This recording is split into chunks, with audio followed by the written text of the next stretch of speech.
ਕਿਹਾ ਕਿ ਫਕੀਰ ਸਾਈਂ ਇਹ ਗੁਰੂ ਮਹਾਰਾਜ ਦਾ ਘਰ ਏ, ਦੱਸ ਤੇਰੀ ਕੀ ਇੱਛਾ ਏ? ਬਸਤਰ ਚਾਹੀਦੇ ਐ ਜਾਂ ਕੋਈ ਹੋਰ ਤੈਨੂੰ ਖਾਣ ਦੀ ਇੱਛਾ ਏ? ਕਿਸ ਪ੍ਰਕਾਰ ਦੀ ਤੇਰੀ ਭਾਵਨਾ? ਬੋਲ ਕੇ ਦੱਸਣਾ ਕਰ। ਕੋਈ ਹੀਰੇ ਜਵਾਹਰਾਤ ਚਾਹੀਦੇ ਆ? ਕੀ ਚਾਹੀਦਾ? ਜਦੋਂ ਸਿੱਖ ਨੇ ਪੁੱਛਿਆ ਜਾਨੀ ਫਕੀਰ ਕੀ ਜਵਾਬ ਦਿੰਦਾ ਹੈ? ਇੱਥੇ ਤੱਕ ਆਪਾਂ ਕਥਾ ਕੱਲ ਸੁਣੀ ਸੀਗੀ। ਤੋ ਜਾਨੀ ਫਕੀਰ ਜੋ ਸਿੱਖ ਨੂੰ ਅੱਗੋਂ ਦੱਸ ਰਿਹਾ ਹੈ, ਕੀ ਦੱਸਦਾ ਹੈ, ਆਓ ਪਿਆਰ ਨਾਲ ਸਰਵਣ ਕਰੀਏ। ਸੱਚੇ ਪਾਤਸ਼ਾਹ ਜੀ ਦੇ ਪਵਿੱਤਰ ਚਰਨਾਂ ਦਾ ਧਿਆਨ ਕਰਦੇ ਹੋਏ ਆਖੋ ਜੀ ਸਤਿਨਾਮ ਸ਼੍ਰੀ ਵਾਹਿਗੁਰੂ ਸਾਹਿਬ ਜੀ। ਸਤਨਾਮ ਸ੍ਰੀ ਵਾਹਿਗੁਰੂ ਸਾਹਿਬ ਜੀ। ਨਸਵਰ ਅਹ ਪਦਾਰਥ ਸਾਰੇ। ਜਾਨੀ ਫਕੀਰ ਕਹਿੰਦਾ ਸਿੱਖ ਨੂੰ ਕਿ ਇਹ ਸਾਰੇ ਸੰਸਾਰ ਦੇ ਪਦਾਰਥ ਤਾਂ ਨਾਸ਼ਵੰਤ ਨੇ, ਕਦਾਚਿਤ ਕੋਈ ਵੀ ਚੀਜ਼ ਜਿਹੜੀ ਹੈ ਉਹ ਸਥਿਰ ਨਹੀਂ ਰਹਿੰਦੀ ਹੈ। ਤਿਨ ਕੋ ਲੋਭ ਨ ਹਿਰਦੇ ਹਮਾਰੇ। ਮੇਰੇ ਹਿਰਦੇ ਵਿੱਚ ਪਦਾਰਥਾਂ ਦਾ ਲੋਭ ਨਹੀਂ ਹੈ ਕਿ ਮੈਂ ਕੋਈ ਪਦਾਰਥ ਪ੍ਰਾਪਤ ਕਰ ਲਵਾਂ। ਮੇਰੇ ਮਨ ਦੇ ਅੰਦਰ ਪਦਾਰਥਾਂ ਦਾ ਲੋਭ ਨਹੀਂ। ਸਾਧ ਸੰਗਤ ਜੀ, ਜੇ ਆਪਾਂ ਸਤਿਗੁਰੂ ਜੀ ਦੇ ਕੋਲੋਂ ਕਦੇ ਨਾਮ ਦੀ ਭੁੱਖ ਰੱਖ ਕੇ ਮੰਗਿਆ ਹੀ ਨਹੀਂ, ਸਤਿਗੁਰੂ ਪਾਤਸ਼ਾਹ ਜੀ ਮਹਾਰਾਜ ਸਾਡੇ ਵੱਲ ਵੇਖਦੇ ਆ ਕਿ ਕਦੇ ਸਿੱਖ ਸਾਡੇ ਕੋਲੋਂ ਆਤਮਿਕ ਆਨੰਦ ਮੰਗ ਹੀ ਲਵੇ, ਪਰ ਅਸੀਂ ਮਹਾਰਾਜ ਦੇ ਕੋਲੋਂ ਪਦਾਰਥ ਮੰਗਦੇ ਹਾਂ। ਹਾਂ, ਮੰਗਣੇ ਵੀ ਚਾਹੀਦੇ, ਹੋਰ ਨਹੀਂ ਕਿਤੋਂ ਮੰਗਣੇ ਚਾਹੀਦੇ, ਪਰ ਮਹਾਰਾਜ ਤਾਂ ਭੋਗ ਮੋਖ ਦੇ ਦਾਤੇ ਆ ਸੱਚੇ ਪਾਤਸ਼ਾਹ ਜੀ। ਹਜੂਰ ਦੇ ਕੋਲੋਂ ਆਤਮਿਕ ਆਨੰਦ ਵੀ ਸਿੱਖ ਨੂੰ ਮੰਗਣਾ ਚਾਹੀਦਾ ਏ, ਜਿਸ ਕਰਕੇ ਕਿ ਪਦਾਰਥਾਂ ਦੇ ਮੰਗਣ ਦੀ ਫਿਰ ਸਾਧ ਸੰਗਤ ਦੀ ਲੋੜ ਹੀ ਨਾ ਰਹਿ ਜਾਵੇ। ਇਹ ਜਾਨੀ ਫਕੀਰ ਦੇ ਕਿੱਡੇ ਭਾਗ ਜਾਗੇ ਐ। ਸਿੱਖ ਨੂੰ ਜਾਨੀ ਫਕੀਰ ਕਹਿੰਦਾ ਇਹ ਪਦਾਰਥ ਤਾਂ ਨਾਲ ਨਹੀਂ ਨਿਭਦੇ, ਨਾਸ਼ਵੰਤ ਨੇ, ਇਹ ਸਾਰਾ ਜਗਤ ਹੀ ਨਸ਼ਵਰ ਹੈ, ਖਤਮ ਹੋ ਜਾਣ ਵਾਲਾ ਹੈ। ਇਸ ਕਰਕੇ ਪਦਾਰਥਾਂ ਦਾ ਲੋਭ ਨਹੀਂ ਹੈ ਮੇਰੇ ਅੰਦਰ। ਮੈਂ ਤਾਲਿਬ ਮੌਲਾ ਕੋ ਏਕ। ਮੈਂ ਤਾਂ ਇੱਕ ਮੌਲਾ ਦਾ, ਪਰਮੇਸ਼ਰ ਦਾ, ਅੱਲਾ ਦਾ ਚਾਹਵਾਨ ਹਾਂ। ਮੇਰੇ ਮਨ ਦੇ ਅੰਦਰ ਤਾਂ ਇੱਕੋ ਹੀ ਤਾਲਬ ਇੱਛਾ ਹੈ, ਇੱਕੋ ਹੀ ਜਗਿਆਸਾ ਹੈ, ਮੈਂ ਅੱਲਾ ਨੂੰ, ਖੁਦਾ ਨੂੰ ਮਿਲਣਾ ਚਾਹੁੰਦਾ ਹਾਂ। ਦੇਹ ਕਿਰਪਾ ਕਰ ਜਲਦ ਵਿਵੇਕ। ਗਿਆਨ ਦੇ ਸਮੁੰਦਰ ਗੁਰੂ ਹਰਗੋਬਿੰਦ ਸਾਹਿਬ ਸੱਚੇ ਪਾਤਸ਼ਾਹ ਕਿਰਪਾ ਕਰਕੇ ਹਜੂਰ ਮੈਨੂੰ ਇਹ ਦਾਤ ਦੇ ਦੇਣ। ਸਿੱਖਨ ਸੁਣ ਕੇ ਜਾਏ ਸੁਣਾਈ। ਤੋ ਸਿੱਖ ਨੇ ਸੁਣ ਕਰਕੇ ਜਾਨੀ ਫਕੀਰ ਦੀ ਇਹ ਗੱਲ ਗੁਰੂ ਹਰਗੋਬਿੰਦ ਸਾਹਿਬ ਸੱਚੇ ਪਾਤਸ਼ਾਹ ਜੀ ਮਹਾਰਾਜ ਨੂੰ ਜਾ ਕਰਕੇ ਸੁਣਾਈ ਹੈ। ਹਰੀ ਮੌਨ ਤਬ ਗੁਰ ਗੋਸਾਈ। ਮਾਲਕ ਗੁਰੂ ਹਰਗੋਬਿੰਦ ਸਾਹਿਬ ਸੱਚੇ ਪਾਤਸ਼ਾਹ ਨੇ ਜਾਨੀ ਦੀ ਇਹ ਫਕੀਰ ਦੀ ਬੇਨਤੀ ਸੁਣ ਕਰਕੇ ਸੱਚੇ ਪਾਤਸ਼ਾਹ ਜੀ ਮਹਾਰਾਜ ਚੁੱਪ ਧਾਰ ਲਈ ਹੈ। ਕਿਤਕ ਕਾਲ ਮਹਿ ਆਗਿਆ ਦੀਨ। ਕਿੰਨੇ ਕੁ ਸਮੇਂ ਬਾਅਦ ਸੱਚੇ ਪਾਤਸ਼ਾਹ ਨੇ ਫਿਰ ਆਗਿਆ ਦਿੱਤੀ। ਕਰੋ ਓਟ ਇਸ ਦਿਸ਼ ਤੇ ਚੀਨ। ਮਹਾਰਾਜ ਕਹਿੰਦੇ ਇਸ ਪਾਸੇ ਵੱਲੋਂ ਨਾ ਸਿੱਖੋ ਓਟ ਕਰ ਦਿਓ, ਓਲਾ ਕਰ ਦਿਓ। ਮਹਾਰਾਜ ਹੁਣ ਤਾਲ ਆਉਣ ਲੱਗੇ ਸੱਚੇ ਪਾਤਸ਼ਾਹ। ਗਰੀਬ ਨਵਾਜ ਪਰਖਣ ਲੱਗੇ, ਜਿਵੇਂ ਸੁਨਿਆਰਾ ਸੋਨੇ ਨੂੰ ਤਾ ਦਿੰਦਾ ਨਾ, ਸੇਕ ਦਿੰਦਾ ਹੈ। ਸੱਚੇ ਪਾਤਸ਼ਾਹ ਜੀ ਜਦੋਂ ਫਰਕ ਸਾਧ ਸੰਗਤ ਜੀ ਪਰਖ ਕਰਦੇ ਆ ਨਾ, ਮੈਂ ਕੱਲ ਵੀ ਬੇਨਤੀ ਕੀਤੀ ਸੀ, ਮਹਾਰਾਜ ਸਿੱਖ ਨੂੰ ਫੇਲ ਨਹੀਂ ਕਰਨਾ ਚਾਹੁੰਦੇ। ਸੱਚੇ ਪਾਤਸ਼ਾਹ ਸਿੱਖ ਨੂੰ ਪਾਸ ਹੀ ਕਰਨਾ ਚਾਹੁੰਦੇ ਆ। ਮਹਾਰਾਜ ਖੋਟ ਕੱਢ ਦਿੰਦੇ ਅੰਦਰੋਂ, ਜਿਹੜੀ ਔਗਣਾਂ ਦੀ ਮੈਲ, ਪਾਪਾਂ ਦੀ ਮੈਲ ਹੈ ਨਾ, ਹਜੂਰ ਇਹ ਕੱਢ ਕੇ ਮਹਾਰਾਜ ਖਰਾ ਕਰਕੇ ਆਪਣੇ ਖਜ਼ਾਨੇ 'ਚ ਸਤਿਗੁਰੂ ਜੀ ਪਾਉਂਦੇ ਆ। ਗਰੀਬ ਨਵਾਜ ਸੱਚੇ ਪਾਤਸ਼ਾਹ ਜੀ ਮਹਾਰਾਜ ਕਹਿੰਦੇ ਆ, ਸਿੱਖੋ ਜਿੱਥੇ ਇਹ ਫਕੀਰ ਬੈਠਾ ਉੱਥੇ ਓਲਾ ਕਰ ਦੇਣਾ ਕਰੋ। ਭੀਤ ਉਚੇਰੀ ਦੇਹ ਦਿਨਵਾਈ। ਉਚੇਰੀ ਉੱਚੀ ਜਿਹੜੀ ਭੀਤ ਕੰਧ ਵੈ ਉਹ ਸੱਚੇ ਪਾਤਸ਼ਾਹ ਜੀ ਮਹਾਰਾਜ ਕਹਿੰਦੇ ਚਣਵਾ ਦੇਣਾ ਕਰੋ। ਆਵਤ ਜਾਤ ਨਹੀਂ ਦਰਸਾਈ। ਆਉਂਦਿਆਂ ਜਾਂਦਿਆਂ ਸਾਨੂੰ ਇਹ ਫਕੀਰ ਜਿਹੜਾ ਮੱਥੇ ਹੀ ਨਾ ਲੱਗੇ, ਸਾਨੂੰ ਦਿਸੇ ਨਾ ਸਾਹਮਣੇ। ਤਬ ਸੁਣ ਸਿੱਖਨ ਤੈਸੇ ਕੀਨਸ। ਤਦੋਂ ਮਹਾਰਾਜ ਦੀ ਆਗਿਆ ਹੋਈ, ਸਿੱਖਾਂ ਨੇ ਤਿਸ ਪ੍ਰਕਾਰ ਹੀ ਕਰਨਾ ਕੀਤਾ। ਕਿਸਕੇ ਅਗਰ ਚਨਾਏ ਸੋ ਦੀਨਸ। ਉਹ ਜਾਨੀ ਫਕੀਰ ਦੇ ਅੱਗੇ ਕੰਧ ਸਿੱਖਾਂ ਨੇ ਕਢਵਾ ਦਿੱਤੀ ਹੈ। ਜਾਨੀ ਬੈਠ ਰਹਿਓ ਗਹਿ ਸੇਵਾ। ਤੇ ਜਾਨੀ ਫਕੀਰ ਜਿਹੜਾ ਸੀ ਨਾ, ਉਹ ਤਾਂ ਮਨ ਕਰਕੇ ਸਤਿਗੁਰੂ ਜੀ ਦੇ ਪ੍ਰੇਮ ਵਿੱਚ ਮਗਨ ਹੋ ਗਿਆ ਤੇ ਗ੍ਰਹਿਣ ਕਰਕੇ ਸਤਿਗੁਰਾਂ ਜੀ ਦੀ ਸੇਵਾ ਨੂੰ ਮਨ ਕਰਕੇ ਉੱਥੇ ਹੀ ਬੈਠਾ ਹੈ ਪ੍ਰੇਮ ਨਾਲ। ਦਰਸ ਨਹੀਂ ਹੋਇਆ ਤਬ ਗੁਰਦੇਵਾ। ਤੇ ਮਹਾਰਾਜ ਗੁਰੂ ਹਰਗੋਬਿੰਦ ਸਾਹਿਬ ਦਾ ਹੁਣ ਦਰਸ਼ਨ ਨਹੀਂ ਹੁੰਦਾ। ਜਦੋਂ ਸੱਚੇ ਪਾਤਸ਼ਾਹ ਜੀ ਮਹਾਰਾਜ ਆਉਂਦੇ ਆ, ਹਜੂਰ ਦਾ ਦਰਸ਼ਨ ਇਹਨੂੰ ਨੇਤਰਾਂ ਨਾਲ ਨਹੀਂ ਹੁੰਦਾ ਏ। ਇਸ ਦਿਨ ਨਾਮ ਗੁਰੂ ਕੋ ਜਪੈ। ਪਰ ਰਾਤ ਦਿਨ ਗੁਰੂ ਸਾਹਿਬ ਜੀ ਦਾ ਨਾਮ ਜਿਹੜਾ ਹੈ ਨਾ, ਇਹ ਜਾਨੀ ਫਕੀਰ ਜਪਦਾ ਏ। ਆਤਪ ਛੁਦਾ ਆਦ ਤੇ ਤਪੈ। ਤੇ ਸਾਧ ਸੰਗਤ ਜੀ, ਧੁੱਪ ਛਾਂ ਭੁੱਖ ਇਹ ਆਪਣੇ ਸਰੀਰ ਤੇ ਸਹਾਰ ਰਿਹਾ ਹੈ। ਇਹ ਜਿਹੜਾ ਨਾ ਇਹੋ ਜਿਹਾ ਤਪ ਤਾਪ ਰਿਹਾ ਹੈ ਕਿ ਭੁੱਖ ਵੀ ਇਹਨੂੰ ਪਰਵਾਹ ਹੀ ਨਹੀਂ। ਭੁੱਖ ਦੀ ਧੁੱਪ ਤੋਂ ਆਉਂਦੀ ਹੈ, ਗਰਮੀ ਪੈਂਦੀ ਹੈ, ਪਰਵਾਹ ਹੀ ਨਹੀਂ ਕਰਦਾ ਇਹ ਜਾਨੀ ਫਕੀਰ। ਇਹ ਸਾਰੇ ਕਸ਼ਟ ਆਪਣੇ ਸਰੀਰ ਤੇ ਸਹਿ ਰਿਹਾ ਹੈ। ਮਨ ਮਹਿ ਪ੍ਰੇਮ ਵਧਾਏ ਵਿਸਾਲਾ। ਮਨ ਦੇ ਅੰਦਰ ਬਹੁਤ ਜ਼ਿਆਦਾ ਪਿਆਰ ਸਤਿਗੁਰੂ ਜੀ ਦੇ ਚਰਨਾਂ ਦਾ ਵਧਾ ਕਰਕੇ ਕਰਹਿ ਧਿਆਨ ਸਥਿਰ ਸਭ ਕਾਲਾ। ਹਰ ਸਮੇਂ ਮਹਾਰਾਜ ਜੀ ਦਾ ਧਿਆਨ ਹੀ ਇਹ ਸਾਧ ਸੰਗਤ ਜੀ ਟਿਕਾਈ ਬੈਠਾ ਹੈ। ਹਰ ਸਮੇਂ ਮਹਾਰਾਜ ਜੀ ਦਾ ਧਿਆਨ ਨਹੀਂ ਇਹਦੇ ਅੰਦਰੋਂ ਵਿਸਰਦਾ। ਗੁਰੂ ਹਰਗੋਬਿੰਦ ਸਾਹਿਬ ਸੱਚੇ ਪਾਤਸ਼ਾਹ ਜੀ ਦੀ ਪਿਆਰੀ ਮੂਰਤ ਨੇ ਆਪਣੇ ਹਿਰਦੇ ਵਿੱਚ ਵਸਾ ਲਈ ਹੈ। ਗੁਰ ਕੋ ਸੇਵਕ ਖਵਾਜਾ ਜੋਈ। ਜਿਹੜਾ ਗੁਰੂ ਮਹਾਰਾਜ ਜੀ ਦਾ ਸੇਵਕ ਇਹ ਭਾਈ ਖਵਾਜਾ ਹੈ, ਜਿਨੇ ਮਹਾਰਾਜ ਤੋਂ ਗਿਆਨ ਪ੍ਰਾਪਤ ਕੀਤਾ ਏ। ਕੁਛ ਸੁਧ ਖਾਨ ਪਾਨ ਲੈ ਸੋਈ। ਕੁਝ ਖਬਰ ਜਿਹੜੀ ਆ ਨਾ ਜਾਨੀ ਦੀ ਖਾਣ ਪੀਣ ਦੀ, ਇਹ ਖਵਾਜਾ ਆ ਕਰਕੇ ਲੈ ਲੈਂਦਾ ਹੈ, ਜਾਨੀ ਕੋ ਇੱਕ ਜਾਨਾ ਬਿਨਾ। ਤੇ ਜਾਨੀ ਫਕੀਰ ਨੂੰ ਇੱਕ ਜਾਣਨ ਤੋਂ ਬਿਨਾ। ਸਾਧ ਸੰਗਤ ਜੀ, ਜਦੋਂ ਗੁਰੂ ਸਾਹਿਬ ਜੀ ਦੇ ਦੁਆਰੇ ਤੇ ਆ ਕੇ ਸੰਗਤ ਕਰਨ ਵਾਸਤੇ ਆਈਏ ਨਾ, ਉਦੋਂ ਆਪਣੇ ਟੈਲੀਫੋਨਾਂ ਦਾ ਖਹਿੜਾ ਛੱਡ ਦਈਏ ਤਾਂ ਸੰਗਤ ਕੀਤੀ ਜਾ ਸਕਦੀ ਹੈ। ਕਿਉਂਕਿ ਜੇ ਤੁਸੀਂ ਨਿਆਣਿਆਂ ਨੂੰ ਹੀ, ਬੱਚਿਆਂ ਨੂੰ ਇੱਧਰ ਉੱਧਰ ਭਜਾਈ ਜਾਓਗੇ, ਸੰਗਤ ਵਿੱਚ ਤੁਸੀਂ ਬੈਠੇ ਆ, ਮੈਂ ਰੋਜ਼ ਬੇਨਤੀ ਕਰਦਾ, ਪਰ ਸਾਧ ਸੰਗਤ ਜੀ ਵੇਖੋ ਕਿਹੋ ਜਿਹੇ ਵਿਕਸਿਤ ਦੇਸ਼ ਵਿੱਚ ਤੁਸੀਂ ਰਹਿੰਦੇ ਆ, ਤੇ ਪਤਾ ਹੋਣਾ ਚਾਹੀਦਾ ਕਿ ਨਿਯਮ ਗੁਰਦੁਆਰੇ ਸਾਹਿਬ ਦੇ ਕੀ ਹੁੰਦੇ ਆ। ਆਪਾਂ ਕਿਸੇ ਦਾ ਦਿਲ ਨਹੀਂ ਦਿਖਾਉਣਾ ਚਾਹੁੰਦੇ, ਪਰ ਆਪ ਗੁਰਦੁਆਰੇ ਆਏ ਹੋ, ਕੁਝ ਲੈਣ ਵਾਸਤੇ ਆਏ ਹੋ ਨਾ, ਤੁਹਾਨੂੰ ਉਹ ਸ਼ਾਂਤੀ ਮਿਲੇ, ਤੁਹਾਡਾ ਚਿੱਤ ਇਕਾਗਰ ਹੋਵੇ। ਤੁਸੀਂ ਜੇ ਦੂਸਰੇ ਦੇ ਰਸ ਵਿੱਚ ਵੀ ਫਰਕ ਪਾਓ ਤਾਂ ਫਿਰ ਉਸ ਦੇ ਨਾਲ ਤੁਹਾਨੂੰ ਲਾਭ ਨਹੀਂ ਹੋਣਾ, ਸਗੋਂ ਨੁਕਸਾਨ ਹੋਵੇਗਾ। ਇਸ ਕਰਕੇ ਆਪਣੇ ਟੈਲੀਫੋਨਾਂ ਨੂੰ ਨਾ ਗੁਰਦੁਆਰੇ ਸਾਹਿਬ ਵਿਖੇ ਚਲਾਇਆ ਕਰੀਏ, ਬੱਚਿਆਂ ਨੂੰ ਆਪਣੇ ਕੰਟਰੋਲ ਵਿੱਚ ਰੱਖ ਕਰਕੇ ਬੈਠੀਏ। ਜੇ ਬੱਚੇ ਤੰਗ ਕਰਦੇ ਆ ਤੇ ਉਸ ਥਾਂ ਤੇ ਤੁਸੀਂ ਬਹਿ ਸਕਦੇ ਹੋ, ਜਿਵੇਂ ਲੰਗਰ ਵਿੱਚ ਥੱਲੇ ਕਥਾ ਦੀ ਆਵਾਜ਼ ਆਉਂਦੀ ਹੈ, ਸੁਣ ਸਕਦੇ ਹੋ ਤੁਸੀਂ, ਪਰ ਤੁਹਾਡੇ ਬੱਚੇ ਦਾ ਸ਼ੋਰ, ਲੰਗਰ ਦੀ ਆਵਾਜ਼ ਉੱਪਰ ਨਹੀਂ ਆਉਂਦੀ। ਇਸ ਕਰਕੇ ਇਹ ਭਾਈ ਸਾਨੂੰ ਧਿਆਨ ਰੱਖਣਾ ਚਾਹੀਦਾ ਹੈ। ਇਹ ਨਹੀਂ ਕਿ ਬਾਕੀ ਇਸ ਦੇਸ਼ ਦੇ ਨਿਯਮ ਤਾਂ ਅਸੀਂ ਸਿੱਖੇ ਆ, ਪਰ ਸਾਰੇ ਨਿਯਮਾਂ ਨੂੰ ਗੁਰਦੁਆਰੇ ਸਾਹਿਬ ਆ ਕੇ ਕਿਉਂ ਤੋੜਦੇ? ਸਾਰੀਆਂ ਗੱਲਾਂ ਸਿੱਖੀਆਂ ਨਾ ਇੱਥੇ ਆ ਕਰਕੇ ਕਿ ਕਿਵੇਂ ਸਾਡੇ ਕੰਮਕਾਰ ਲਾਈਨ ਵਿੱਚ ਲੱਗੇ ਆ, ਸਭ ਦੇ ਇੱਕੋ ਜਿਹੇ ਹੋ ਜਾਂਦੇ ਆ। ਇੱਥੇ ਕੋਈ VIP ਨਹੀਂ, ਸਭ ਨੂੰ ਇੱਕੋ ਜਿਹੀ ਜਿਹੜੀ ਸੁਵਿਧਾ ਮਿਲਦੀ ਹੈ। ਤੇ ਇਹੋ ਜਿਹੇ ਦੇਸ਼ ਵਿੱਚ ਰਹਿ ਕਰਕੇ ਜੇ ਆਪਾਂ ਡਿਸਪਲਿਨ ਨਹੀਂ ਸਿੱਖਦੇ, ਗੁਰੂ ਘਰ ਦਾ ਨਿਯਮ ਤੋੜਦੇ ਆ, ਤਾਂ ਇਹ ਗੱਲ ਠੀਕ ਨਹੀਂ ਹੈ। ਸਾਨੂੰ ਸਿੱਖਣਾ ਚਾਹੀਦਾ ਸਤਿਗੁਰੂ ਜੀ ਦੀ ਸੰਗਤ ਕਿਵੇਂ ਕਰੀਦੀ ਹੈ। ਤੋ ਇਹ ਬੇਨਤੀਆਂ ਭਾਈ ਪ੍ਰਵਾਨ ਕਰਿਆ ਕਰੋ। ਤੋ ਭਾਵੇਂ ਕੋਈ ਇੱਕ ਪਹਿਲੀ ਵਾਰੀ ਆਇਆ ਤਾਂ ਸਿੱਖਣਾ ਚਾਹੀਦਾ ਹੈ, ਸਿੱਖ ਕੇ ਜਾਣਾ ਚਾਹੀਦਾ। ਇੱਕ ਵਾਰੀ ਆਇਆ ਸਿੱਖਿਆ ਪ੍ਰਾਪਤ ਹੋ ਜਾਂਦੀ ਹੈ। तो आप फिर अपनी बिरती एकाग्र करो। फिर पढ़ो पंक्ति। जानी को एक जाना बिना। कहते पिछली पंक्ति पढ़ो। कुछ सुध खान पान ले सोई। ते जिहड़ा खवाजा है वो कुछ खबर लैंदा है जानी फकीर दी खाण पीण दी। जानी को एक जाना बिना। कहते है जानी फकीर जिहड़ा है एक परमेश्वर नूं, एक अल्लाह नूं, खुदा नूं जानण तो बिना अछना सुहावत और एक छिना। ते कुछ भी नहीं सुहाउंदा, कुछ चंगा नहीं लगदा।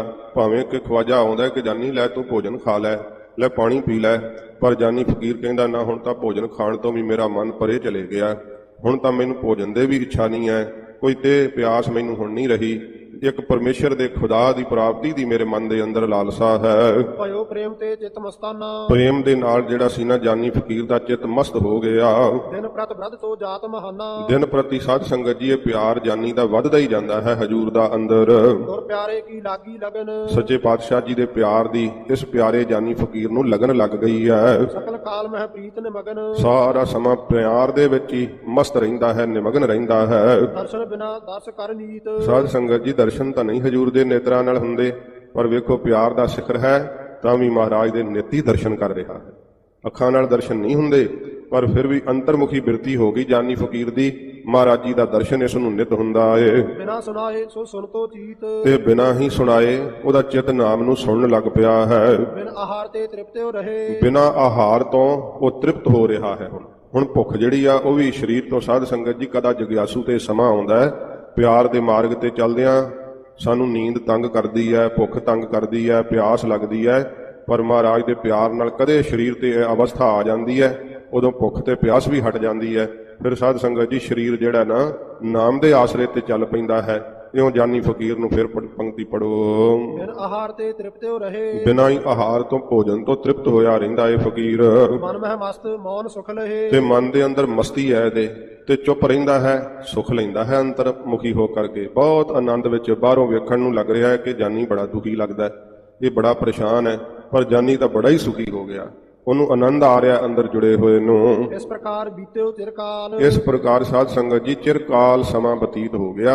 ਇਹ ਨਹੀਂ ਕਿ ਇੱਕ ਦੋ ਦਿਨ ਦੀ ਬਾਤ ਹੈ, ਚਿਰਕਾਲ ਸਮਾਂ ਜਦੋਂ ਲੰਘਿਆ ਏ। ਸ੍ਰੀ ਸਤਿਗੁਰ ਨੇ ਕਰੀ ਸੰਭਾਲ। ਇੱਕ ਦਿਨ ਮਹਾਰਾਜ ਗੁਰੂ ਹਰਗੋਬਿੰਦ ਸਾਹਿਬ ਜੀ ਨੇ ਫਿਰ ਚੇਤਾ ਕੀਤਾ, ਇਸ ਔਰ ਪ੍ਰੀਤ ਘਟੀ ਨਾ ਕਿਉਂ। ਤੇ ਉਹਦੇ ਅੰਦਰ ਜਾਨੀ ਦੇ ਕਿਸੇ ਪ੍ਰਕਾਰ ਵੀ ਪਿਆਰ ਨਹੀਂ ਮਹਾਰਾਜ ਦਾ ਘਟਿਆ। ਜੇ ਸਾਨੂੰ ਕੋਈ ਥੋੜਾ ਜਿਹਾ ਸਾਧ ਸੰਗਤ ਜੀ ਕਸਵੱਟੀ ਲੱਗੇ, ਝਾਟੀ ਗੁਰਦੁਆਰਾ ਸਾਹਿਬ ਛੱਡ ਕੇ ਤੇ ਜਾਓ ਦੀਵੇ ਜਗ੍ਹਾ ਤੇ ਜਗਾਉਂਦੇ ਆ, ਫਿਰ ਸਭ ਰੁੱਖਾਂ ਜਠੇਰਿਆਂ ਨੂੰ ਮਨਾਉਂਦੇ ਆ, ਤੇ ਕਦੋਂ ਉਥੋਂ ਕੀ ਮਿਲਣਾ? ਫਿਰ ਠੋਕਰ ਖਾ ਕੇ ਫਿਰ ਗੁਰੂ ਘਰ ਆਉਂਦੇ ਆ। ਫਿਰ ਕੀ ਲੈ ਲੈਣਾ ਮਹਾਰਾਜ ਤੋਂ? ਜੇ ਸਾਧ ਸੰਗਤ ਜੀ ਸਤਿਗੁਰਾਂ ਜੀ ਦਾ ਦੁਆਰਾ ਹੀ ਛੱਡ ਦਿੱਤਾ, ਤੇ ਫਿਰ ਮਹਾਰਾਜ ਵੇਖਦੇ ਆ ਕਿ ਇਹਦੀ ਭਾਵਨਾ ਕੀ ਹੈ। ਮਹਾਰਾਜ ਕਿਹਾ ਸੁਆਮੀ ਕੋ ਗ੍ਰਹਿ ਜਿਉ ਸਦਾ ਸਵਾਨ ਤਜਤ ਨਹੀਂ ਨਿਤ, ਨਾਨਕ ਇਹ ਬਿਧ ਹਰਿ ਭਜੋ ਇਕ ਮਨ ਹੋਏ ਇੱਕ ਚਿੱਤ। ਇਹ ਸੱਚੇ ਪਾਤਸ਼ਾਹ ਜੀ ਮਹਾਰਾਜ ਸਾਨੂੰ ਆਗਿਆ ਕੀਤੀ ਹੈ। ਤੇ ਫਰੀਦ ਜੀ ਨੇ ਵੀ ਕਿਹਾ ਹੈ ਕਿ ਫਰੀਦਾ ਬਾਰ ਪਰਾਇਆ ਬੈਸਣਾ ਸਾਈਂ ਮੁਝੇ ਨਾ ਦੇ। ਜੇ ਤੂੰ ਇਹ ਵੈ ਰੱਖ ਸੀ ਤਾਂ ਜਿਉ ਸ਼ਰੀਰੋਂ ਲੈ। ਅੱਲਾ ਮੈਂ ਤੇਰਾ ਦਰ ਛੱਡ ਕੇ ਜਿਉਣਾ ਨਹੀਂ ਚਾਹੁੰਦਾ। ਜੇ ਤੂੰ ਮੈਨੂੰ ਮਜਬੂਰ ਕਰਨਾ ਹੈ ਨਾ ਦੂਜਿਆਂ ਦਰਾਂ ਤੇ ਜਾਣ ਵਾਸਤੇ ਤੇ ਫਿਰ ਮੇਰੀ ਜਾਨ ਹੀ ਕੱਢ ਲੈ, ਮੈਂ ਜਿਉਂਦਾ ਨਹੀਂ ਰਹਿਣਾ ਚਾਹੁੰਦਾ। ਇਹ ਨਿਸ਼ਚਾ ਹੈ ਸਾਧ ਸੰਗਤ ਜੀ। ਮਹਾਰਾਜ ਸੱਚੇ ਪਾਤਸ਼ਾਹ ਦਾ ਦਰ ਨਹੀਂ ਛੱਡਿਆ ਹੈ ਜਾਨੀ ਫਕੀਰ ਨੇ। ਇੱਕ ਦਿਨ ਹਜੂਰ ਨੇ ਚੇਤਾ ਕਰ ਲਿਆ ਸੱਚੇ ਪਾਤਸ਼ਾਹ ਜੀ ਮਹਾਰਾਜ ਡੋਲਿਆ ਨਹੀਂ ਇਹ ਫਕੀਰ ਮਹਾਰਾਜ ਦੇ ਪਿਆਰ ਵਿੱਚ ਮਗਨ ਹੋਇਆ ਹੈ ਦਿਨ ਪ੍ਰਤ ਵਧਤ ਜਾਤ ਸੁਖ ਤਿਉ ਹੂੰ। ਤੇ ਤਿਵੇਂ ਤਿਵੇਂ ਦੇ ਅੰਦਰ ਆਤਮਿਕ ਆਨੰਦ ਦਾ ਸੁੱਖ ਜਿਹੜਾ ਹੈ ਉਹ ਵੱਧਦਾ ਜਾਂਦਾ ਏ। ਦਰਸ਼ਨ ਕੀ ਅਬਲਾਖ ਵਿਸਾਲਾ। ਮਹਾਰਾਜ ਜੀ ਦੇ ਦਰਸ਼ਨਾਂ ਦੀ ਬਹੁਤ ਜ਼ਿਆਦੀ ਅਬਲਾਖਾ ਹੈ ਕਿ ਮਹਾਰਾਜ ਸੱਚੇ ਪਾਤਸ਼ਾਹ ਮੈਨੂੰ ਆਪ ਦਾ ਪ੍ਰਤੱਖ ਦਰਸ਼ਨ ਬਖਸ਼ਣ। ਕਰਹਿ ਕਿਰਪਾ ਸਤਿਗੁਰ ਕਿਸ ਕਾਲਾ। ਕਿਸ ਸਮੇਂ ਮਹਾਰਾਜ ਕਿਰਪਾਲੂ ਸਤਿਗੁਰੂ ਜੀ ਮੇਰੇ ਤੇ ਕਿਰਪਾ ਕਰਨਗੇ। ਇੱਕ ਦਿਨ ਬੈਠੇ ਸਭਾ ਮੁਝਾਰਾ। ਇੱਕ ਦਿਨ ਮਹਾਰਾਜ ਗੁਰੂ ਹਰਗੋਬਿੰਦ ਸਾਹਿਬ ਜੀ ਬੈਠੇ ਆ ਸੱਚੇ ਪਾਤਸ਼ਾਹ ਜੀ ਸਭਾ ਦੇ ਅੰਦਰ ਦੀਵਾਨ ਲਾ ਕਰਕੇ। ਤਬ ਸਿੱਖਨ ਕਰ ਜੋਰ ਉਚਾਰਾ। ਤਦੋਂ ਹੱਥ ਜੋੜ ਕੇ ਮਹਾਰਾਜ ਦੇ ਕੋਲ ਸਿੱਖਾਂ ਨੇ ਬੇਨਤੀ ਕੀਤੀ। ਵੱਡ ਸੇਵਾ ਮਹਿ ਸੈਯਦ ਜਾਨੀ। ਮਹਾਰਾਜ ਇਹ ਸੈਯਦ ਜਿਹੜਾ ਨਾ ਜਾਨੀ ਇਹ ਤਾਂ ਮਹਾਰਾਜ ਕੋਈ ਵੱਡਾ ਹੀ ਸੇਵਾਦਾਰ ਲੱਗਦਾ ਹੈ, ਬੜਾ ਮਹਾਰਾਜ ਪ੍ਰੇਮੀ ਲੱਗਦਾ ਏ। ਗੁਰ ਦਰਸ਼ਨ ਮਨ ਪ੍ਰੀਤੀ ਠਾਨੀ। ਮਹਾਰਾਜ ਆਪ ਜੀ ਦੇ ਦਰਸ਼ਨਾਂ ਦੀ ਪ੍ਰੀਤ ਇਹਨੇ ਮਨ ਦੇ ਅੰਦਰ ਠਾਨ ਲਈ ਹੈ, ਧਾਰ ਲਈ ਹੈ। ਸੱਚੇ ਪਾਤਸ਼ਾਹ ਆਪ ਦੇ ਦਰਸ਼ਨਾਂ ਦਾ ਪ੍ਰੇਮੀ ਹੋ ਗਿਆ ਏ। ਸਹਿਜ ਸੁਭਾਇਕ ਸੁਨ ਗੁਰ ਕਹਿਓ। ਸੁਤੇ ਸਿੱਧੀ ਗੁਰੂ ਹਰਗੋਬਿੰਦ ਸਾਹਿਬ ਜੀ ਮਹਾਰਾਜ ਸਿੱਖਾਂ ਤੋਂ ਜਦੋਂ ਸੁਣਿਆ ਤੇ ਮਹਾਰਾਜ ਤੇ ਸਮੇਂ ਆਪਣੀ ਰਸਨਾ ਤੋਂ ਆਖਿਆ। ਜੇ ਕਰ ਡਿਢ ਹੱਠ ਐਸੇ ਗਹਿਓ। ਮਹਾਰਾਜ ਕਹਿੰਦੇ ਭਾਈ ਸਿੱਖੋ ਜੇ ਇਸ ਪ੍ਰਕਾਰ ਦਾ ਉਹਦਾ ਬੜਾ ਪੱਕਾ ਹੱਠ ਹੈ ਸਾਡੇ ਨਾਲ ਪਿਆਰ ਕਰਦਾ ਏ ਤਾਂ ਅਬ ਜਾਏ ਡੁੱਬੋ ਦਰਿਆਓ। ਜਾਓ ਮਹਾਰਾਜ ਕਹਿੰਦੇ ਫਕੀਰ ਜਾਨੀ ਨੂੰ ਕਹੋ ਕਿ ਜਾ ਬਿਆਸ ਦਰਿਆ ਵਿੱਚ ਛਾਲ ਮਾਰ ਕੇ ਡੁੱਬ ਕੇ ਮਰ ਜੇ। ਮਹਾਰਾਜ ਗੁਰੂ ਹਰਗੋਬਿੰਦ ਸਾਹਿਬ ਜੀ ਇਸ ਤਰ੍ਹਾਂ ਆਖ ਦਿੱਤਾ। ਸੱਚੇ ਪਾਤਸ਼ਾਹ ਜੀ ਸਿੱਖਾਂ ਨੂੰ ਕਹਿੰਦੇ ਵੇਖੋ ਤਾਉ ਲਾਉਂਦੇ ਜਦੋਂ ਪੂਰੇ ਸਤਿਗੁਰੂ ਜੀ ਗਰੀਬ ਨਵਾਜ਼ ਸੱਚੇ ਪਾਤਸ਼ਾਹ ਜਦੋਂ ਪਰਖਦੇ ਆ। ਹਜੂਰ ਨੇ ਜਦੋਂ ਇਸ ਪ੍ਰਕਾਰ ਆਖਿਆ ਏ ਹਮ ਢਿਗਤੇ ਤੇ ਦੇਹੋ ਸੁਨਾਓ। ਮਹਾਰਾਜ ਕਹਿੰਦੇ ਸਾਡੇ ਵੱਲੋਂ ਇਹ ਖਬਰ ਜਾ ਕੇ ਭਾਈ ਸਿੱਖਾ ਦੱਸਦੇ ਕਿ ਅਸੀਂ ਆਖਿਆ ਹੈ। ਇੱਕ ਸਿੱਖ ਨੇ ਤਹ ਜਾਏ ਸੁਨਾਵਾ। ਇੱਕ ਸਿੱਖ ਨੇ ਜਾ ਫਿਰ ਖਬਰ ਦਿੱਤੀ ਫਕੀਰ ਜਾਨੀ ਨੂੰ ਤਾਂ ਉਹ ਤਾਂ ਰਾਤ ਦਿਨ ਚੇਤੇ ਕਰਦਾ ਹੈ ਕਿ ਗੁਰੂ ਮਹਾਰਾਜ ਦਾ ਕੋਈ ਮੈਨੂੰ ਸੁਨੇਹਾ ਆਵੇ, ਸੱਚੇ ਪਾਤਸ਼ਾਹ ਮਹਾਰਾਜ ਮੈਨੂੰ ਖੁਦਾ ਦਾ ਰਸਤਾ ਦੱਸ ਦੇਣ। ਉਹ ਤਾਂ ਇਸੇ ਗੱਲ ਨੂੰ ਉਡੀਕ ਰਿਹਾ, ਭੌਰਾ ਹੈ ਮਹਾਰਾਜ ਦੇ ਚਰਨਾਂ ਦਾ। ਗੁਰੂ ਹਰਗੋਬਿੰਦ ਸਾਹਿਬ ਸੱਚੇ ਪਾਤਸ਼ਾਹ ਮਹਾਰਾਜ ਦਾ ਜਦੋਂ ਸੁਨੇਹਾ ਆਇਆ ਏ ਹੁਕਮ ਗੁਰੂ ਨੇ ਇਮ ਫਰਮਾਵਾ। ਸਿੱਖ ਕਹਿੰਦਾ ਫਕੀਰ ਜਾਨੀ ਗੁਰੂ ਹਰਗੋਬਿੰਦ ਸਾਹਿਬ ਨੇ ਤੇਰੇ ਤਾਈਂ ਇਸ ਪ੍ਰਕਾਰ ਦਾ ਹੁਕਮ ਕੀਤਾ ਏ। ਜਾਨੀ ਸੁਨ ਹਰਖਿਓ ਅਸਬਤ ਕੋ। ਤੇ ਸਿੱਖ ਨੇ ਕਿਹਾ ਮਹਾਰਾਜ ਕਹਿੰਦੇ ਜਾ ਅੱਲਾ ਨੂੰ ਮਿਲਣਾ ਹੀ ਤੇ ਛਾਲ ਮਾਰ ਦਰਿਆ ਵਿੱਚ। ਤੇ ਖਿੜਖੜਾ ਕੇ ਹੱਸਿਆ ਜਾਨੀ ਫਕੀਰ ਜਦੋਂ ਗੁਰੂ ਹਰਗੋਬਿੰਦ ਸਾਹਿਬ ਜੀ ਮਹਾਰਾਜ ਦਾ ਸੁਨੇਹਾ ਮਿਲਿਆ ਏ ਕਹਿਓ ਇਹ ਮੋਹਿ ਪ੍ਰਤ ਸਚ ਕੋ। ਕਿ ਇਹ ਗੁਰੂ ਮਹਾਰਾਜ ਮੇਰੇ ਪ੍ਰਤੀ ਸੱਚਾ ਹੁਕਮ ਕੀਤਾ ਗਰੀਬ ਨਵਾਜ ਨੇ। ਦੌੜਿਓ ਜਾਏ ਨਦੀ ਮਹਿ ਪਰਿਓ। ਉਸੇ ਸਮੇਂ ਦੌੜਿਆ ਗਿਆ ਜਾਨੀ ਫਕੀਰ ਤੇ ਜਾ ਉਸਨੇ ਬਿਆਸ ਦਰਿਆ ਵਿੱਚ ਛਾਲ ਕੱਢ ਮਾਰੀ। ਦਰਿਆ ਵਿੱਚ ਛਾਲ ਜਿਸ ਸਮੇਂ ਮਾਰ ਦਿੱਤੀ ਫਕੀਰ ਜਾਨੀ ਨੇ। ਪੂਰਨ ਸਿੱਖ ਗੁਰ ਪਠਾਵਨ ਕਰਿਓ। ਮਹਾਰਾਜ ਨੇ ਉਸੇ ਸਮੇਂ ਬਹੁਤ ਜਲਦੀ ਨਾਲ ਸਿੱਖਾਂ ਨੂੰ ਭੇਜਿਆ। ਜਦੋਂ ਪਤਾ ਲੱਗ ਗਿਆ ਮਹਾਰਾਜ ਜਾਨੀ ਫਕੀਰ ਤਾਂ ਛਾਲ ਮਾਰ ਦਿੱਤੀ ਸੱਚੇ ਪਾਤਸ਼ਾਹ, ਸਤਿਗੁਰੂ ਜੀ ਨੇ ਕਾਹਲੀ ਨਾਲ ਕਿਹਾ ਜਾਓ ਭਾਈ ਸਿੱਖੋ ਛੇਤੀ ਕੱਢੋ ਇਸ ਨੂੰ ਦਰਿਆ ਵਿੱਚੋਂ। ਡੂਬਤ ਜਾਨੀ ਵਹਿਰ ਨਿਕਾਸਾ। ਡੁੱਬਦੇ ਹੋਏ ਜਾਨੀ ਫਕੀਰ ਨੂੰ ਸਿੱਖਾਂ ਨੇ ਚੁੱਭੀਆਂ ਲਾ ਕੇ ਉਸੇ ਸਮੇਂ ਤਾਰੀ ਤਰਦਿਆਂ ਹੋਇਆਂ ਬੜੀ ਛੇਤੀ ਨਾਲ ਦਰਿਆ ਦੇ ਵਿੱਚੋਂ ਬਾਹਰ ਕੱਢ ਲਿਆ। ਆਨ ਬਿਠਾਏ ਦੀਨ ਥਲ ਤਾਸਾ। ਤੇ ਆ ਕਰਕੇ ਤਿਸ ਥਾਂ ਤੇ ਹੀ ਸਿੱਖਾਂ ਨੇ ਲਿਆ ਕੇ ਬਿਠਾ ਦਿੱਤਾ ਜਿੱਥੇ ਪਹਿਲਾਂ ਬੈਠਾ ਹੋਇਆ ਸੀ। ਉੱਥੇ ਹੀ ਜਾਨੀ ਫਕੀਰ ਨੂੰ ਲਿਆ ਕੇ ਬਿਠਾ ਦਿੱਤਾ। ਸਾਧ ਸੰਗਤ ਜੀ ਇਹ ਜਿਹੜੇ ਨਾ ਸ਼ੌਂਕ ਪ੍ਰੇਮੀਆਂ ਨੂੰ ਮੌਤ ਤੋਂ ਨਹੀਂ ਡਰਦੇ, ਜਿਹੜੇ ਪਰਮੇਸ਼ਰ ਦੇ ਚਰਨਾਂ ਦੇ ਆਸ਼ਿਕ ਹੁੰਦੇ ਆ, ਪ੍ਰੇਮੀ ਹੁੰਦੇ ਆ, ਉਹਨਾਂ ਨੂੰ ਮੌਤ ਦਾ ਖੌਫ ਨਹੀਂ ਹੁੰਦਾ। ਧੰਨ ਗੁਰੂ ਗੋਬਿੰਦ ਸਿੰਘ ਸੱਚੇ ਪਾਤਸ਼ਾਹ ਜੀ ਮਹਾਰਾਜ ਜਦੋਂ ਡੱਲੇ ਨੇ ਮਹਾਰਾਜ ਦੇ ਕੋਲ ਕਿਹਾ ਸੀ ਨਾ ਕਿ ਮਹਾਰਾਜ ਮੈਨੂੰ ਚੇਤੇ ਕਰ ਦੇ, ਮੈਂ ਸਾਹਿਬਜ਼ਾਦੇ ਸ਼ਹੀਦ ਨਾ ਸੀ ਹੋਣ ਦੇਣੇ। ਸੱਚੇ ਪਾਤਸ਼ਾਹ ਜੀ ਨੇ ਡੱਲੇ ਨੂੰ ਪਰਖਣ ਲਈ ਲਾਹੌਰ ਤੋਂ ਭੇਟ ਕੀਤੀ, ਕਾਰੀਗਰ ਦੀ ਬੰਦੂਕ ਉਠਾਈ। ਸਤਿਗੁਰੂ ਕਹਿੰਦੇ ਨੇ ਆ ਸਾਹਮਣੇ ਡੱਲਿਆ ਤੇਰਾ ਕੋਈ ਸਿਪਾਹੀ ਕਰ, ਅਸੀਂ ਬੰਦੂਕ ਪਰਖੀਏ। ਆਪ ਨੇ ਇਤਿਹਾਸ ਸੁਣਿਆ, ਕੋਈ ਨਾ ਸਾਹਮਣੇ ਨਿਤਰਿਆ। ਡੱਲੇ ਦੇ ਰਿਸ਼ਤੇਦਾਰ ਵੀ ਖਿਸਕ ਗਏ, ਸਰੀਕਾ ਵੀ ਖਿਸਕ ਗਿਆ ਕਿ ਕਿਤੇ ਡੱਲਾ ਸਾਨੂੰ ਹੀ ਨਾ ਕਹਿ ਦੇ। ਮਹਾਰਾਜ ਨੂੰ ਕਹਿੰਦਾ ਡੱਲਾ ਸਤਿਗੁਰੂ ਜੀ ਬੰਦੂਕ ਪਰਖਣੀ ਹੈ ਤੇ ਕਿਸੇ ਹੋਰ ਤਰੀਕੇ ਨਾਲ ਪਰਖਣੇ ਆ, ਕਾਹਨੂੰ ਸਿਪਾਹੀ ਮਾਰਨਾ ਹੈ। ਸਤਿਗੁਰੂ ਕਹਿੰਦੇ ਨਹੀਂ ਸਾਡੀ ਇੱਛਾ ਹੈ। ਸਾਰੇ ਹੀ ਭੈ ਕਰ ਗਏ ਕਿ ਮਹਾਰਾਜ ਮਾਰ ਦੇਣਗੇ ਤੇ ਕੌਣ ਪੁੱਛਣ ਵਾਲਾ ਹੈ। ਸਤਿਗੁਰੂ ਜੀ ਨੂੰ ਤਾਂ ਕਿਸੇ ਦਾ ਕੋਈ ਫਿਕਰ ਥੋੜਾ, ਬੇਪਰਵਾਹ ਨੇ, ਡਰ ਗਏ ਸਾਰੇ। ਮਹਾਰਾਜ ਕਹਿੰਦੇ ਡੱਲਿਆ ਫਿਰ ਤੂੰ ਹੀ ਖਲੋ ਜਾ। ਡੱਲਾ ਵੀ ਕੰਬ ਗਿਆ, ਕਹਿੰਦਾ ਨਾ ਮਹਾਰਾਜ ਕਾਹਨੂੰ ਇਉਂ ਮਰਿਆ ਜਾਂਦਾ ਹੈ। ਸਤਿਗੁਰੂ ਜੀ ਕਹਿੰਦੇ ਅੱਛਾ ਜਾਂ ਫਿਰ ਸਾਡੇ ਦੋ ਸਿੰਘ ਉਥੇ ਘੋੜਿਆਂ ਨੂੰ ਭਾ ਪਾਉਂਦੇ ਆ, ਜਾਂ ਖਬਰ ਦੇ ਕਿ ਅਸੀਂ ਬੰਦੂਕ ਪਰਖਣੀ ਹੈ, ਗੋਲੀ ਛਾਤੀ 'ਚ ਮਾਰਨੀ ਹੈ। ਭਾਈ ਵੀਰ ਸਿੰਘ ਤੇ ਧੀਰ ਸਿੰਘ ਪਿਤਾ ਤੇ ਪੁੱਤਰ ਆਵਾਜ਼ ਸੁਣਦੇ ਦੌੜੇ ਆਏ ਆ। ਇੱਕ ਦਸਤਾਰ ਬਣ ਰਿਹਾ, ਇੱਕ ਲਿੱਦ ਹਟਾਉਂਦਾ ਸੀ, ਕਦੇ ਅੱਗੇ ਹੋਵੇ ਪਿਤਾ, ਕਦੇ ਪੁੱਤਰ ਅੱਗੇ ਹੋਵੇ। ਹਜੂਰ ਨੇ ਥੰਮ ਜਾਣ ਦਾ ਹੁਕਮ ਦਿੱਤਾ, ਫਿਰ ਵੀ ਪਿੱਛੋਂ ਅੱਡੀਆਂ ਚੁੱਕਦਾ ਹੈ ਕਿ ਮੇਰੇ ਗੋਲੀ ਵੱਜ ਜਾਵੇ। ਮਹਾਰਾਜ ਗੋਲੀ ਭਾਵੇਂ ਉੱਪਰੋਂ ਦੀ ਕੱਢ ਦਿੱਤੀ। ਸੱਚੇ ਪਾਤਸ਼ਾਹ ਜੀ ਮਹਾਰਾਜ ਨੇ ਜਦੋਂ ਇਹ ਕੌਤਕ ਕਰਕੇ ਵਿਖਾਇਆ, ਮਹਾਰਾਜ ਕਹਿੰਦੇ ਡੱਲਿਆ ਵੇਖ ਇਹੋ ਜਿਹੇ ਸਿੰਘ ਸੀ ਸਾਡੇ ਨਾਲ ਜਿਹੜੇ ਸਾਡੇ ਇੱਕ ਇਸ਼ਾਰੇ ਦੇ ਉੱਤੇ ਜਾਨਾਂ ਹੂਲ ਦੇਣ ਵਾਲੇ ਸੀ। ਗਰੀਬ ਨਵਾਜ ਕਹਿੰਦੇ ਪਰਮੇਸ਼ਰ ਦਾ ਭਾਣਾ ਮੰਨੀਦਾ ਹੈ। ਤੇ ਡੱਲੇ ਨੇ ਸਿੰਘਾਂ ਨੂੰ ਪੁੱਛਿਆ ਕਿ ਗੱਲ ਕੀ ਹੈ, ਤੁਸੀਂ ਭਾਈ ਮਰਨ ਨੂੰ ਕਿਉਂ ਕਾਹਲੇ ਪੈਂਦੇ ਹੋ।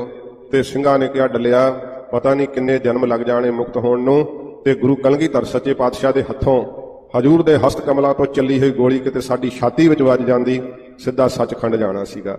ਇਹ ਸਿੱਖਾਂ ਦੀ ਸ਼ਰਧਾ ਹੈ। ਸੱਚੇ ਪਾਤਸ਼ਾਹ ਜੀ ਦੇ ਹੱਥੋਂ ਜੇ ਕੋਈ ਸ਼ਸਤਰ ਦਾ ਪ੍ਰਸ਼ਾਦ ਮਿਲਦਾ ਹੈ ਤਾਂ ਸਾਧ ਸੰਗਤ ਜੀ, ਜੇ ਗੁਰ ਝਿੜਕੇ ਤਾਂ ਮੀਠਾ ਲਾਗੇ, ਜੇ ਬਖਸ਼ੇ ਤਾਂ ਗੁਰ ਵਡਿਆਈ। ਇਹ ਤਾਂ ਸੱਚੇ ਪਾਤਸ਼ਾਹ ਜੀ ਦੀ ਵਡਿਆਈ ਹੈ ਨਾ ਗਰੀਬ ਨਵਾਜ ਦੀ। ਸੱਚੇ ਪਾਤਸ਼ਾਹ ਜੀ ਮਹਾਰਾਜ ਦਾ ਬਚਨ ਇਸ ਤਰ੍ਹਾਂ ਮੰਨਿਆ ਜਾਨੀ ਫਕੀਰ ਨੇ, ਤੇ ਸਾਧ ਸੰਗਤ ਜੀ ਇਹ ਸਿੱਖਾਂ ਨੇ ਕੱਢ ਲਿਆ ਦਰਿਆ ਚੋਂ, ਮਹਾਰਾਜ ਦੀ ਆਗਿਆ ਹੋਈ, ਉੱਥੇ ਹੀ ਲਿਆ ਕੇ ਬਿਠਾ ਦਿੱਤਾ ਏ। ਬਹੁਰ ਸਿੱਖ ਬਹੁ ਕਰੇ ਸਿਫਾਰਿਸ਼। ਤੇ ਬਹੁਰੋ ਸਿੱਖ ਜਿਹੜੇ ਸਤਿਗੁਰੂ ਜੀ ਦੇ ਕੋਲ ਫਿਰ ਸਿਫਾਰਿਸ਼ ਕਰਨ ਲੱਗ ਪਏ ਫਕੀਰ ਦਾ ਸਿਦਕ ਵੇਖ ਕਰਕੇ। ਤੁਮਰੀ ਆਗਿਆ ਮਹਿ ਬਿਨ ਆਰਸ। ਮਹਾਰਾਜ ਇਹ ਤਾਂ ਤੁਹਾਡੀ ਆਗਿਆ 'ਚ ਸੱਚੇ ਪਾਤਸ਼ਾਹ ਤਤਪਰ ਹੈ, ਆਲਸੀ ਨਹੀਂ ਹੈ ਮਹਾਰਾਜ, ਦੇਰੀ ਨਹੀਂ ਕੀਤੀ। ਵੇਖੋ ਇਸ ਫਕੀਰ ਨੇ ਉਠਾ ਨਹੀਂ ਤਿਸ ਥਲ ਮਹਿ ਜੈ ਹੈ। ਮਹਾਰਾਜ ਉੱਥੇ ਹੀ ਬਹਿ ਗਿਆ, ਫਿਰ ਇਹ ਨਹੀਂ ਜਾਣਾ ਮਹਾਰਾਜ, ਇਹਦਾ ਬੜਾ ਹੱਠ ਹੈ। ਨਾ ਤੁਰ ਰਾਵਰ ਦਰਸ਼ਨ ਪੈ ਹੈ। ਨਹੀਂ ਤਾਂ ਮਹਾਰਾਜ ਤੁਹਾਡੇ ਦਰਸ਼ਨ ਹੀ ਪਾਵੇਗਾ, ਹੋਰ ਨਹੀਂ ਇਹਨੂੰ ਕੋਈ ਇੱਛਾ ਹੈ। ਕਸਿਓ ਕਸੌਟੀ ਸ੍ਰੀ ਗੁਰ ਦੇਖਾ। ਗੁਰੂ ਹਰਗੋਬਿੰਦ ਸਾਹਿਬ ਜੀ ਮਹਾਰਾਜ ਹੋਰ ਕਸੌਟੀ ਕੱਸ ਦਿੱਤੀ ਸੱਚੇ ਪਾਤਸ਼ਾਹ ਨੇ ਇਹਦਾ ਸਿਦਕ ਵੇਖਣ ਵਾਸਤੇ। ਜਾਨੀ ਜਾਨਾ ਪ੍ਰੇਮ ਵਿਸ਼ੇਖਾ। ਮਹਾਰਾਜ ਨੇ ਜਾਣਿਆ ਕਿ ਵਾਕਈ ਜਾਨੀ ਫਕੀਰ ਦਾ ਪ੍ਰੇਮ ਜਿਹੜਾ ਬੜਾ ਵਿਸ਼ੇਖ, ਬੜਾ ਵੱਡਾ ਏ, ਬੜੀ ਪ੍ਰੀਤ ਕਰ ਰਿਹਾ ਸਾਡੇ ਨਾਲ, ਕਿਉਂਕਿ ਮਹਾਰਾਜ ਅੰਦਰ ਦੀ ਜਾਣਦੇ ਸੱਚੇ ਪਾਤਸ਼ਾਹ। ਮਹਾਰਾਜ ਨੂੰ ਬੋਲ ਕੇ ਦੱਸਣ ਦੀ, ਸ਼ਬਦਾਂ ਦੀ ਲੋੜ ਨਹੀਂ ਪੈਂਦੀ ਹੈ। ਕਦੇ ਪਿਆਰ ਦੀ ਅਵਸਥਾ ਇਹੋ ਜੀ ਆ ਜਾਂਦੀ ਹੈ ਜਦੋਂ ਸ਼ਬਦ ਵੀ ਅਸਤ ਵਿਅਸਤ ਹੋ ਜਾਂਦੇ ਹੈ, ਉਸ ਅਵਸਥਾ ਨੂੰ ਹਜੂਰ ਜਾਣਦੇ ਹੁੰਦੇ ਆਪ। ਮਹਾਰਾਜ ਨੇ ਵੇਖਿਆ ਕਿ ਫਕੀਰ ਦਾ ਪ੍ਰੇਮ ਬੜਾ ਜ਼ਿਆਦਾ ਹੈ। ਹੋਰ ਕਹਿ ਪਠਿਓ ਰਿੱਧ ਸਿੱਧ ਲੇਹੂ। ਮਹਾਰਾਜ ਕਹਿੰਦੇ ਜਾਓ ਸਿੱਖੋ, ਫਕੀਰ ਨੂੰ ਕਹੋ ਚੰਗਾ ਰਿੱਧੀਆਂ ਸਿੱਧੀਆਂ ਲੈ ਲਵੇ। ਫਿਰ ਮਹਾਰਾਜ ਕਹਿੰਦੇ ਜਾਓ ਉਹਨੂੰ ਕਹੋ ਜੋ ਚਾਹੀਦਾ ਲੈਣਾ ਕਰੇ।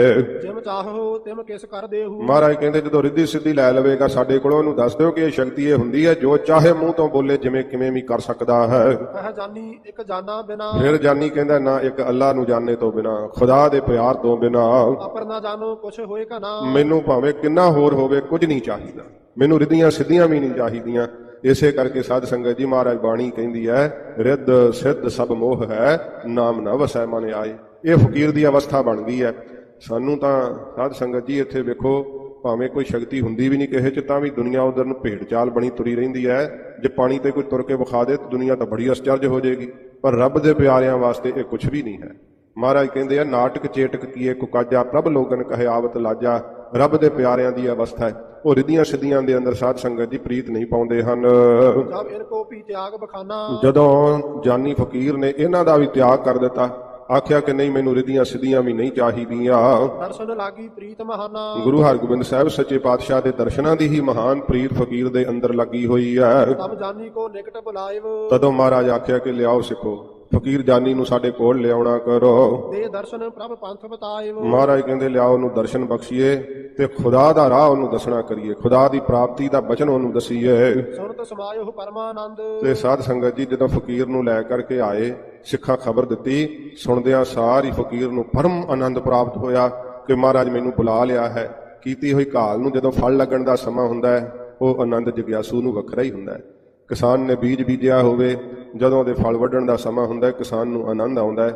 ਜਾਨੀ ਫਕੀਰ ਬੜਾ ਖੁਸ਼ ਹੋਇਆ, ਬੜਾ ਚਿੱਤ ਆਨੰਦਿਤ ਹੋਇਆ।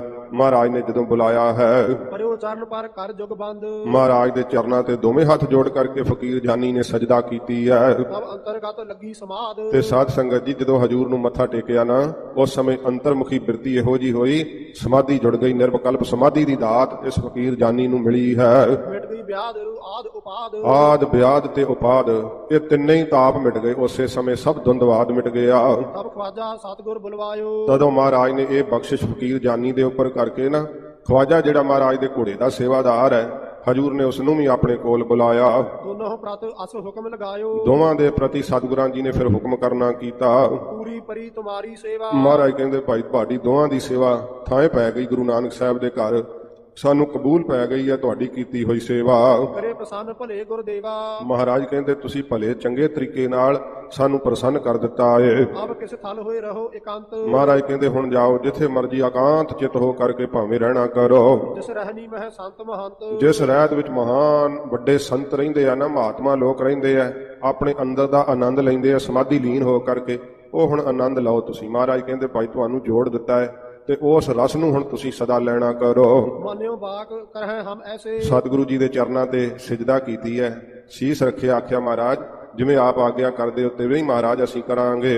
ਰਹੇ ਕਿਤਕ ਦਿਨ ਪੂਰਬ ਜੈਸੇ ਪਹਿਲਾਂ ਦੀ ਤਰ੍ਹਾਂ ਹੀ ਕਿੰਨਾ ਕੁ ਸਮਾਂ ਮਹਾਰਾਜ ਦੇ ਹਜ਼ੂਰ ਰਹਿੰਦੇ ਰਹੇ ਆ। ਟਹਿਲ ਕਰਹਿ ਨਿਜ ਹੱਥਨ ਸਾਥ ਆਪਣੇ ਹੱਥਾਂ ਨਾਲ ਦੋਵੇਂ ਹੀ ਟਹਿਲ ਕਰਦੇ ਆ, ਗੁਰੂ ਘਰ ਦੀ ਸੇਵਾ ਕਰਦੇ ਹਨ। ਚਰਨ ਸਪਰਸ਼ ਹੈ ਸ੍ਰੀ ਗੁਰਨਾਥ ਮਾਲਕ ਗੁਰੂ ਹਰਗੋਬਿੰਦ ਸਾਹਿਬ ਜੀ ਦੇ ਚਰਨਾਂ ਨੂੰ ਪਰਸਦੇ ਆ ਕੇ ਮੱਥਾ ਟੇਕਦੇ ਆ ਮਹਾਰਾਜ ਦੇ ਦਰਬਾਰ ਅੰਦਰ। ਸਾਧ ਸੰਗਤ ਜੀ, ਇੱਕੋ ਇੱਕ ਗੁਰੂ ਨਾਨਕ ਸਾਹਿਬ ਜੀ ਦਾ ਘਰ ਅਦੁੱਤੀ ਹੈ, ਜਿੱਥੇ ਸਭ ਫਿਰਕਿਆਂ ਦੇ ਲੋਕ ਆ ਕਰਕੇ ਨਮਸਕਾਰਾਂ ਕਰਦੇ ਆ। ਆਪ ਵੇਖੋਗੇ ਭਾਵੇਂ ਇਸਲਾਮ ਦੇ ਵੀ ਧਾਰਮਿਕ ਅਸਥਾਨ ਹੁੰਦੇ ਆ, ਉੱਥੇ ਹੋਰਨਾਂ ਨੂੰ ਧਰਮਾਂ ਦੇ ਲੋਕਾਂ ਨੂੰ ਜਾਣ ਦੀ ਖੁੱਲ੍ਹ ਨਹੀਂ ਹੁੰਦੀ, ਇਜਾਜ਼ਤ ਨਹੀਂ ਹੁੰਦੀ। ਹਿੰਦੂ ਵੀਰਾਂ ਦੇ ਵੀ ਧਾਰਮਿਕ ਅਸਥਾਨ ਨੇ, ਉੱਥੇ ਇਸਲਾਮਿਕ ਲੋਕ ਨਹੀਂ ਜਾਂਦੇ ਹਨ। ਪਰ ਇੱਕੋ ਇੱਕ ਗੁਰੂ ਨਾਨਕ ਸਾਹਿਬ ਜੀ ਦਾ ਦਰ ਹੈ, ਜਿੱਥੇ ਸਾਧ ਸੰਗਤ ਜੀ ਸਾਰੇ ਹੀ ਆ ਕਰਕੇ ਸਿਜਦਾ ਕਰਦੇ ਆ, ਨਮਸਕਾਰਾਂ ਕਰਦੇ ਆ। ਇਹ ਉਦਾਹਰਨਾਂ ਨੇ ਪ੍ਰਤੱਖ, ਦੋਵੇਂ ਫਕੀਰ ਮਹਾਰਾਜ ਦੇ ਅੱਗੇ ਸਦਾ ਹੀ ਨਤਮਸਤਕ ਹੁੰਦੇ ਆ। ਬੇਪਰਵਾਹ ਮਗਨ ਮਨ ਰਹਿ ਬੇਪਰਵਾਹ ਅਵਸਥਾ ਹੈ, ਮਨ ਦੇ ਅੰਦਰ ਸਦਾ ਮਸਤ ਰਹਿੰਦੇ ਆ ਗੁਰ ਸਰਦਾ ਕੋ ਔਰ ਨਿਰਭੈ ਤੇ ਸਦਾ ਹੀ ਹਿਰਦੇ ਵਿੱਚ ਸਤਿਗੁਰੂ ਜੀ ਦੀ ਸ਼ਰਧਾ ਇਹਨਾਂ ਦੇ ਜਿਹੜੀ ਹੈ ਉਹ ਇੱਕ ਰਸ ਰਹਿੰਦੀ ਹੈ। ਮਨ ਸੰਕਲਪ ਸੋ ਜਥਾ ਉਠਾਏ ਸਾਧ ਸੰਗਤ ਜੀ, ਜਿਸ ਤਰ੍ਹਾਂ ਦਾ ਮਨ ਵਿੱਚ ਸੰਕਲਪ ਕਰਦੇ ਹਨ, ਕੋਈ ਫੁਰਨਾ ਮਨ ਦੇ ਅੰਦਰ ਕਰਦੇ ਹਨ, ਨੰਦ ਲਾਲ ਤਿਨ ਕੇ ਢਿਗ ਆਏ ਉਸੇ ਤਰ੍ਹਾਂ ਦਾ ਹੀ ਫੁਰਨਾ ਪੂਰਾ ਹੋ ਜਾਂਦਾ ਹੈ। ਇਹਨਾਂ ਨੇ ਇੱਛਾ ਕੀਤੀ ਹੈ, ਮਹਾਰਾਜ ਆਖਿਆ ਕਿ ਜਾਓ ਹੁਣ ਤੁਸੀਂ ਆਨੰਦ ਲਓ, ਤੇ ਸੋਚਦੇ ਆ ਕਿ ਆਪਣੀ ਥਾਵੇਂ ਕੋਈ ਮਹਾਰਾਜ ਦੇ ਘਰ ਸੇਵਾ ਨੂੰ ਛੱਡ ਕੇ ਫਿਰ ਜਾਈਏ। ਤੇ ਇਸ ਤਰ੍ਹਾਂ ਦਾ ਸੰਕਲਪ ਕੀਤਾ। ਤੇ ਇੱਕ ਨੰਦ ਲਾਲ ਨਾਮ ਦਾ ਸਿੱਖ, ਭਾਈ ਨੰਦ ਲਾਲ ਜੀ ਨਹੀਂ, ਜਿਹੜੇ ਗੁਰੂ ਗੋਬਿੰਦ ਸਿੰਘ ਸਾਹਿਬ ਜੀ ਮਹਾਰਾਜ ਦੀ ਸੇਵਾ 'ਚ ਆਏ ਮਹਾਨ ਵੱਡੇ ਵਿਦਵਾਨ, ਜਿਨ੍ਹਾਂ ਨੂੰ ਹਜੂਰ ਨੇ ਗੋਇਆ ਦਾ ਖਿਤਾਬ ਦਿੱਤਾ ਸੀ। ਨਹੀਂ, ਇਹ ਹੋਰ ਸਿੱਖ ਦਾ ਜ਼ਿਕਰ ਕਵਿਰਾਜ ਕਰ ਰਹੇ ਹੈ।